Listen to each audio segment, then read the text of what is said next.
السلام علیکم دوستو، آج ہم ایک ایسے شخص کی زندگی کا سفر دیکھیں گے جس نے دنیا کو کمپیوٹر کی طاقت سے روشنا کرایا۔ ایک ایسے شخص کی کہانی جو کامیابی کی بلندیوں پر پہنچا، پھر کچھ ٹھوکریں بھی کھائی لیکن ہمت نہیں ہاری اور آج انسانیت کی خدمت میں مصروف ہے۔ یہ کہانی ہے بل گیٹس کی۔ بل گیٹس 28 اکتوبر 1955 کو سیٹل واشنگٹن میں پیدا ہوئے۔ بچپن ہی سے کمپیوٹر اور ٹیکنالوجی میں دلچسپی تھی۔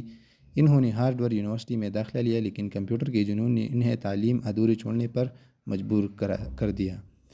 1975 میں بل گیٹس نے اپنی دوست پال ایلن کے ساتھ مل کر مائیکروسافٹ کی بنیاد رکھی۔ یہ ایک ایسا قدم تھا جس نے کمپیوٹر کی دنیا کو ہمیشہ کے لیے بدل دیا۔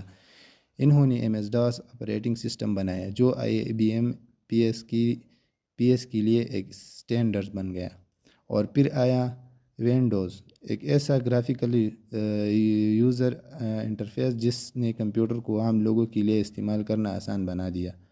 ونڈوز کی کامیابی نے مائیکروسافٹ کو دنیا کی سب سے بڑی سافٹ ویئر کمپنیوں میں سے ایک بنا دیا۔ بل گیٹس دنیا کے امیر ترین شخص بن گئے، لیکن کامیابی کے ساتھ ساتھ چیلنج بھی آئی۔ مائیکروسافٹ پر اجارہ داری کے الزامات لگے، کمپنی کو قانونی جنگ لڑنی پڑی جس سے بل گیٹس کے ساکھ کو بھی نقصان پہنچا۔ ان پر تنقید کی گئی کہ وہ مارکیٹ پر قبضہ کرنا چاہتے ہیں، لیکن بل گیٹس نے ان تمام مشکلات کا مقابلہ کیا۔ انہوں نے اپنی غلطیوں سے سیکھا اور ایک نئی راہ اختیار کی۔ مائیکروسافٹ سے الگ ہو کر انہوں نے اپنی بیوی میلنڈا کے ساتھ مل کر بل اینڈ میلنڈا گیٹس فاؤنڈیشن قائم کی۔ یہ فاؤنڈیشن دنیا بھر میں تعلیم، صحت، غربت اور دیگر مسائل کے حل کے لیے کام کر رہی ہے۔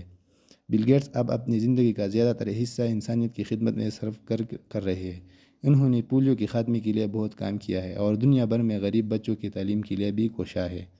بل گیٹس کی کہانی ہمیں سکھاتی ہے کہ کامیابی حتمی منزل نہیں ہے، اہم یہ ہے کہ ہم اپنے علم، اپنی دولت اور اپنی صلاحیتوں کو کس طرح استعمال کرتے ہیں۔ بل گیٹس نے ثابت کیا ہے کہ ایک کامیاب کاروباری شخص ایک عظیم انسان بھی بن سکتا ہے۔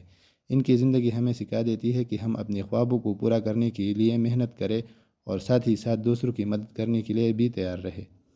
دوستو، بل گیٹس کی کہانی آپ کو کیسی لگی؟ کمنٹس میں اپنی رائے ضرور بتائیے، اور اگر آپ کو یہ ویڈیو پسند آئے تو اسے لائک اور شیئر کرنا نہ بھولیے۔ شکریہ۔